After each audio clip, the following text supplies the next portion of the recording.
Hi friends, నా పేరు రాజు. మీరు చూస్తున్నారు గంపల్ రాజు యూట్యూబ్ ఛానల్. ఫ్రెండ్స్, ఈ రోజు వీడియో వచ్చి global star birthday special video. Commercial సినిమాలకు ప్రౌడ్ ఫాలోవర్ రామ్ చరణ్. ఏ హీరో అయినా అన్ని వర్గాల ప్రేక్షకుల్ని తన నటనతో మెప్పించాలనే కోరుకుంటాడు. ఇందులో మరీ ఖచ్చితంగా కావాలనుకునేది మాస్. ఈ ఇమేజ్ కోసం ప్రయత్నిస్తూ ఉంటారు ప్రతి హీరో కూడా. కారణం, కమర్షియల్ సినిమాలు తీసుకొచ్చే ఇమేజ్ ఆ కిక్కే వేరు.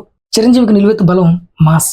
ఆయన కుమారుడుగా రామ్ చరణ్ కూడా అదే మ్యాజిక్ ఆకట్టుకుంటుంది. అభిమానుల ఆశ కూడా అదే. తొలి 3 సినిమాల్లో డిఫరెంట్ షేడ్స్ ఉన్న పాత్రలు చేశాక మాస్ కథాంశాల వైపు చూశారు. అలా క్యారెక్టర్స్ ను అద్భుతంగా లీడ్ చేసుకున్నారు మెగా ఫ్యామిలీ హీరోస్ కూడా. అందువల్లే మాస్ కథాంశాల వైపు చూశారు రామ్ చరణ్. అలా చేసినవే రచ్చ, నాయక్, ఎవడు, బ్రూస్లీ. తనదైన నటనతో మాస్ క్యారెక్టర్స్ ను అద్భుతంగా లీడ్ చేశారు mega power star alias global star. ఫ్యామిలీకి స్ట్రాంగ్ బేస్ అయిన మాస్ ఇమేజ్ ను ఒడిసిపట్టి మ్యాన్ ఆఫ్ ద మాసెస్ అయ్యారు మన గ్లోబల్ స్టార్. రచ్చ 2011లో 40 కోట్ల పైగా వసూలు చేయడం రామ్ చరణ్ బాక్స్ ఆఫీస్ స్టామినాకు నిదర్శనం. ఈ విషయాన్ని రాజమౌళి గారే అన్నారు. భక్తు మాస్ అంశాలు ఉన్న సినిమాలో సెంటిమెంట్ కూడా ఉంటుంది. ప్రేక్షకులను ఆకట్టుకునేది కూడా ఇదే.